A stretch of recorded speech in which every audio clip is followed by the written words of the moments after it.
senang, bahagia di usia senja. Mulai ibu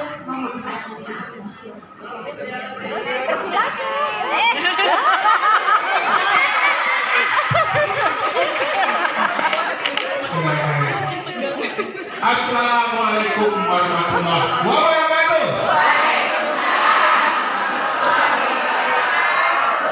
Bulan Ramadan, bulan penuh berkah. Banyak ibu-ibu pergi mengaji. Karena menjawab salam yang sudah sepakat, tidak perlu saya ulangi sekali lagi. Anak raja membeli katun. Katun dibungkus dengan kain perca. Saya tak bisa lagi berpantun karena sudah dihabiskan pembawa acara.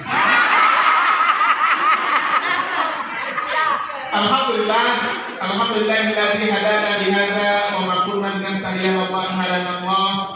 Asyhadu an la ilaha illallah wa asyhadu anna Muhammadar Rasulullah. Pertama-tama mari kita bersyukur kepada Allah SWT karena berkat rahmat dan kasih sayang Allah hari ini kita diberikan banyak nikmat. Iman, Islam, kesehatan, keselamatan.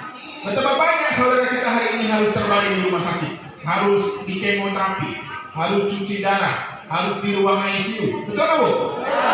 Bahkan ada pula yang harus diantar ke liang kubur karena hari ini adalah hari terakhir di dunia. Untuk itu marilah kita bersyukur dengan mengucapkan salawat dan salam kepada Rasulullah SAW yang telah membawa umatnya kita semua. Yang ketika beliau lahir, anak perempuan dikubur di zaman jahiliyah. Orang menyembah berhala, manusia diperjualbelikan sebagai budak. Tetapi cahayanya sampai ke Bekasi. Pada Rasulullah SAW tidak pernah membangun istana dari emas, tidak pernah membangun menara yang tinggi menjulang. Tapi kenapa cahayanya sampai ke Bekasi? Karena akhlaknya yang mulia. Untuk itu marilah kita teladani Rasulullah SAW dengan berselawat kepada Rasulullah SAW. Allahumma sholli ala sayyidina Muhammad. Yang saya hormati Adinda Ubaidillah Barah, ini sahabat saya. Ubaidillah. Ini cocok ya. Namanya sama ya. Panggilnya Bang Bara beserta keluarga, ibu-ibu para ketua, ya. Anak raja membeli katun dibungkus dengan kain perca. Saya tak bisa lagi berpantun karena dia habiskan para ketua. Banyak orang ketua. Ibu-ibu ketua, majelis taklim, para senior, ustazah-ustazah sekalian tidak bisa saya sebutkan satu persatu. Yang besar tak hiwa gelar, yang kecil tak disebut nama. Insya Allah kita semua diberkahi Allah SWT. Alhamdulillah hari ini saya senang sekali undang Bang Bara dia di rumah yang mulia ini mengenang bagaimana Bunda Laksmi memperjuangkan, ya, meneruskan perjuangan Allahyarham almarhumah untuk bisa melanjutkan nilai-nilai dakwah di rumah ini. Hari ini kita akan berbicara tentang usia senja. Udah senja gitu? Udah berpos? Udah. Makanya marah-marah terus. Ibu-ibu sekalian, saya sebagai istri saya sebagai psikolog keluarga. Hampir setiap hari orang datang ke rumah kami mau bercerai. Pusing kepala saya. Yang paling berat itu orang selingkuh, cerita begini selingkuhnya. Oh, dalam hati saya, oh begitu pacarannya ya. Bahaya. Untuk itu, hari ini kita ngobrol-ngobrol santai aja, bahagia-bahagia. Jangan serius ya, Bu ya. Ya. Pergi berjalan ke Tanjung Balai. Cakep. Banyak rumah rapi bersusun. Cakep. Sebelum acara ini kita mulai, izinkan saya membaca pantun. Yang banyak aja sih. Ya, kan kita bahagia-bahagia aja dari satu aman ya, Bu ya. Apa masalah lansia saat ini? Yang pertama, ini saya kalau kita terbuka aja ya. Marah-marah aja tadi. Ada seorang istri datang ke saya, Pak Iqbal, saya mau cerai. Kenapa, Bu? Suami saya jarang sholat. Oh, ngeri gitu. Kalau boleh tahu, walaupun suami ibu jarang sholat, kan dia punya sisi-sisi kebaikan, Bu. Oh iya, Pak. Dia walaupun jarang sholat, Pak, dia sabar banget. Sopan, lembut. Saya panggil suaminya. Betul, Bapak jarang sholat? Betul, Pak.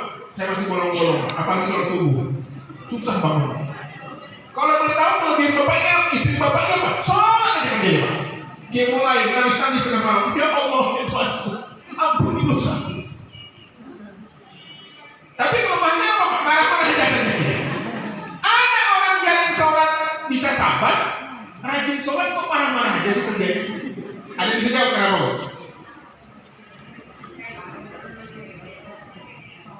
Mana sholatnya tidak khusyuk. Sholatnya belum betul. Belum betul. Apa lagi? Kurang duit. Jadi rajin sholat, tapi walaupun rajin sholat tapi kurang duit tetap marah-marah ya. Sholatnya pencitraan aja. Sholatnya pencitraan aja, masya Allah. Apa lagi?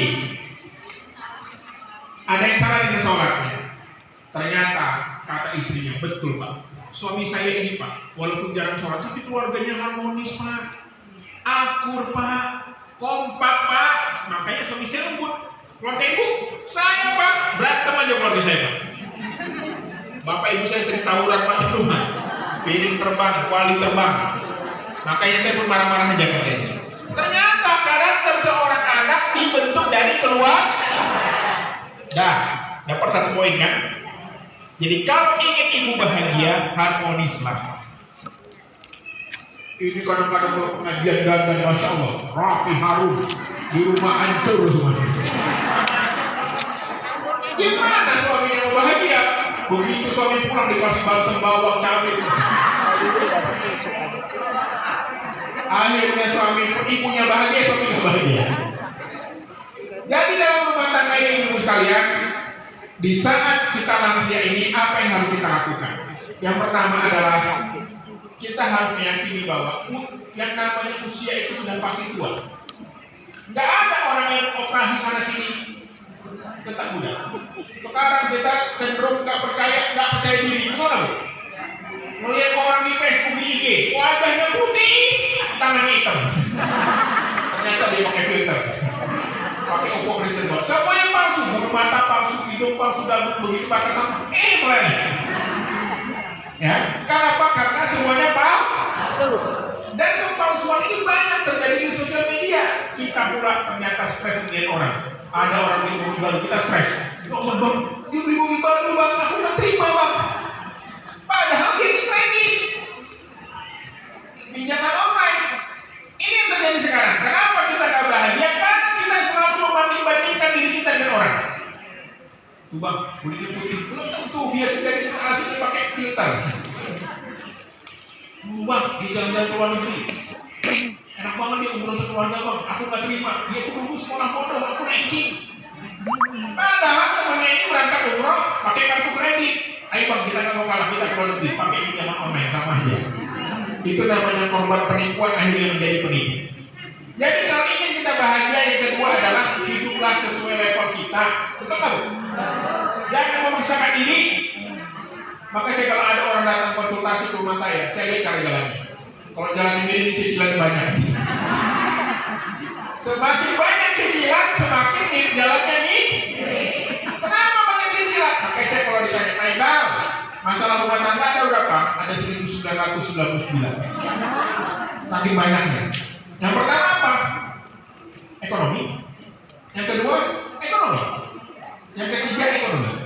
Yang paling berat itu adalah kalau dua orang sarjana ekonomi menikah kalau bercerai gara-gara masalah ekonomi. Padahal dua-duanya sarjana ekonomi. Dua orang sarjana ilmu komunikasi menikah dan bercerai gara-gara masalah komunikasi. Padahal dua-duanya sarjana komunikasi. Kenapa? Ternyata banyak di antara kita itu ya bukan soal uangnya. Ekonomi yang pertama nggak punya uang, ini error. Masih saya mau baca dulu. Makanya banyak orang berantem di tanggal 20 ini. 15 bulan 20. Tanggal 5 masih gagal. Sayang, romantis, harmonis. Tanggal 20 mulai minyak goreng habis, beras habis. Emang marah ya, ini tanggal 15 emang marah, beras udah habis nih. Ya. Ekonomi yang kedua, ada gajinya 10 juta, tapi cicilannya 9.900.000 bulan. Karena kebanyakan kan banyak gaya. Orang beli motor baru di Kalkar, semua dicicil, jilbab dicicil, pakaian dalam dicicil. Semuanya online. Apalagi dengan pinjaman online sekarang gue. Ini banyak, hati-hati ibu yang sedang yang bermasalah, hati-hati jangan sampai. Saya sudah banyak menangani suami-suami yang menceraikan istrinya gara-gara istrinya terjerat pinjaman online. Dari 20 juta sampai 300 juta. Hati-hati. Memang pinjaman online itu enak, cukup KTP aja, langsung transfer dalam hitungan detik, betul. Tapi gimana kita membayar? Ekonomi yang ketiga adalah di saat suaminya puncak karir, kaya raya, sukses, di situ pula rumah tangganya bermasalah. Di situ pula dia selingkuh. Pertanyaannya, Bu, kenapa ada orang selingkuh? Kenapa kira-kira orang selingkuh? Kalian bisa jawab? Kebanyakan duit. Kurangnya duit. Apa? Kurangnya uang. Kurang uang. Terus Itu kalau perempuan. Kalau perempuan selingkuh yang penting karena kurang duit. banyak duit. Banyak duit. Ya. Apa lagi? Terus Kurang iman. kurang iman. Apa lagi? Jadi ibu sekarang, ya ini saya kasih tahu bahwa hari ini yang punya suami, ya ini kan kita perspektif ibu, ini perspektif laki-laki. Kalau ingin suami kita itu sejahtera, ingin dia aman dan nyaman, pertama, jangan ngomel. Ibu mau nggak ngomel? Dari mana? Dari siapa? Ngapain? Jangan ngomel, karena ngomel itu bagi laki-laki. Laki-laki itu kalau punya masalah dia mencari goa, dia menghilang, mancing ya. Tapi kalau ibu punya masalah, dia pakai toa. Nah. Karena dalam teorinya ibu-ibu ini sehari mengeluarkan 25.000 kata. Laki-laki hanya 7.000 kata. Yang enak tuh punya istri guru dan ustazah, pulang dari rumah saya, habis kata-kata.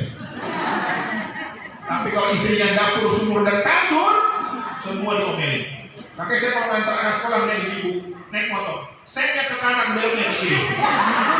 Saya nggak marah kalau ibu capek banget itu ya. Untuk itu ibu sekalian, di dalam menghadapi usia senja itu bukanlah kutukan. Usia senja itu tanda kita mencapai kematangan. Betul nggak Bu? Makanya yang hari ini masih muda, sering-seringlah minta arahan sama yang tua. Sering-seringlah minta pendapat yang mendengarkannya. Kenapa banyak ibu-ibu yang marah? Apalagi ibu-ibu yang punya menantu. Betul nggak Bu? Ibu suka emosi sama menantu? Enggak. Yang menantu perempuan? Enggak. Betul. Betul. Ya.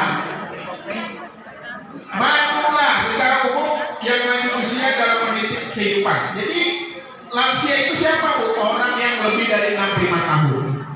Bagaimana perkembangan lansia itu? Pertama mereka akan penuaan primer, tubuhnya mulai melemah, mengalami penurunan alamiah, terjadi proses penuaan karena faktor-faktor eksternal seperti lingkungan. Next. Ini kayak kuliah ya. Next. Loading. Nah, untuk itu kalau kita punya lansia di rumah atau kita udah lansia, jangan baper. Betul nggak Bu? Apa baper Bu? Kalau perasaan. Karena seorang ibu itu, apalagi yang sudah anak laki-laki yang menikah meninggalkan rumah, dia mengalami sindrom kehilangan. Anak kecil yang dicebokin dia lahirin, dia besarin, tiba-tiba sudah pergi bersama istrinya. Dan si ibu merasa kesepian. Betul nggak Bu? Si anak belajar menjenguk ibunya. Inilah yang membuat ibunya cemburu. Akhirnya datang ke rumah menantu. Apa ini kurang enak? Kurang asam, kurang asin. Semua dikomentari.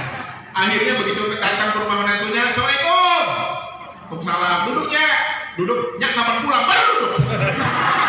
Karena niatnya datang selalu mencari kesalahan menantunya. Jadi ibu-ibu yang sudah mulai punya menantu, janganlah datang mencari-cari kesalahan menantu. Betul nggak Bu? Ini datang di lantainya sini. Debu. Apa ini?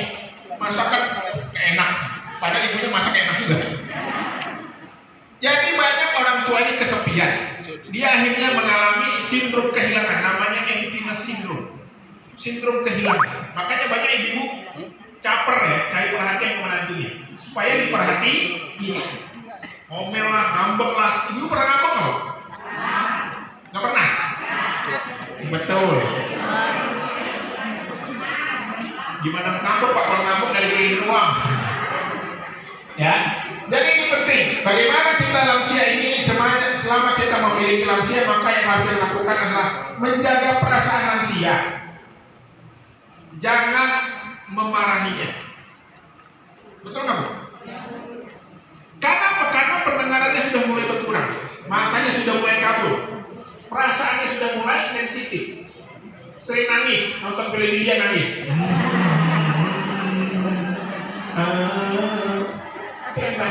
Mama kenapa? Teringat waktu aku dilamar dulu 30 tahun yang lalu.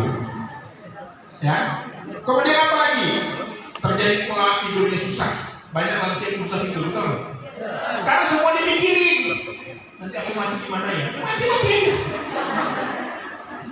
Makanya kalau kita sudah memasuki lansia, buat pikiran kita simple. Jangan overthinking. Betul? Simple aja. Haus, minum. Lapar, makan. Sakit, berobat. Mati, dikubur.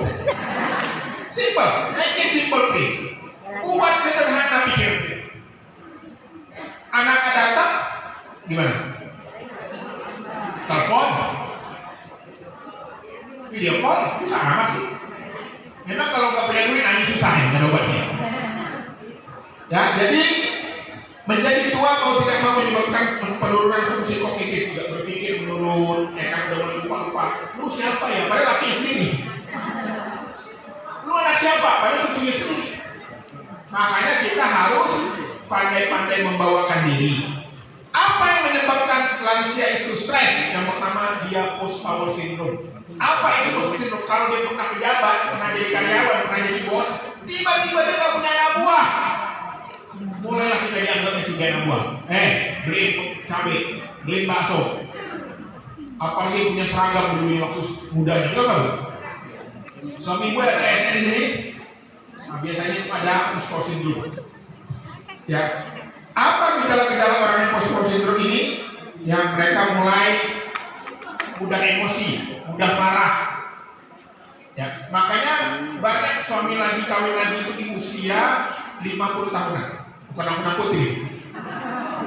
Kenapa? Karena risetnya menunjukkan banyak ibu-ibu ini memasuki masa menopause. Masa menopause ini banyak ibu-ibu enggan melayani suaminya, betul nggak, Bu? Begitu pulang suami kasih bawang, cabai, kayu putih. Begitu pulang suaminya pakai tomat di sini. Suami assalamualaikum, begitu ilahi. Plus ngorok. Kenapa? Karena dia menghadapi sindrom hormonnya berkurang. Hormon seksualnya menurun. Dia kalau berhubungan seksual sakit. Makanya perlu namanya alat bantu, namanya lubrikan cairan pelicin supaya tidak sakit. Banyak alasan. Kalau mau masuk suami manggil, harus. Ya karena memang dia mengalami perubahan hormon. Untuk itu ibu, kalau sudah memasuki masa pra menopause usia 55 ke 60, maka cobalah rajin-rajin jalan berdua. Cari waktu itu kemana kan? Ke taman kan berdua ngobrol ya. Jangan terlalu stres. Apa tahap perkembangannya adalah banyak lansia itu tidak mau mengakui kalau dia udah tua. Lawan dia. Kemana-mana pakai games, sepatu cash. Umur udah 70 tahun. Kemudian dia selalu bercerita tentang masa lalunya. Betul? Dulu mama waktu muda kapan tuh 50 tahun yang lalu. Dia selalu membanggakan menceritakan masa-masa kejayaan. Kemudian apalagi pensiun dan penghasilannya menurun. Ya, udah ke bawah kemana? Nggak usah pakai itu. Penghasilannya menurun. Akhirnya dia mulai marah-marah. Kenapa? Karena duitnya tidak lagi sesuai dengan masa ketika dia sehat, ketika bekerja. Ya, jadi makanya kalau punya minyak orang tua jangan datang doang. Ini datang mindoan dulu, ngambil makanan ya. Wah enak bungkusnya, ini apa ya bungkus. Harusnya kita datang ke rumah mertua, ke rumah orang tua membawa bingki, membawa hadiah kalau ada. Kalau ada ya bawa senyum aja. Kemudian apalagi membentuk hubungan dengan orang lain, yang membentuk aturan mereka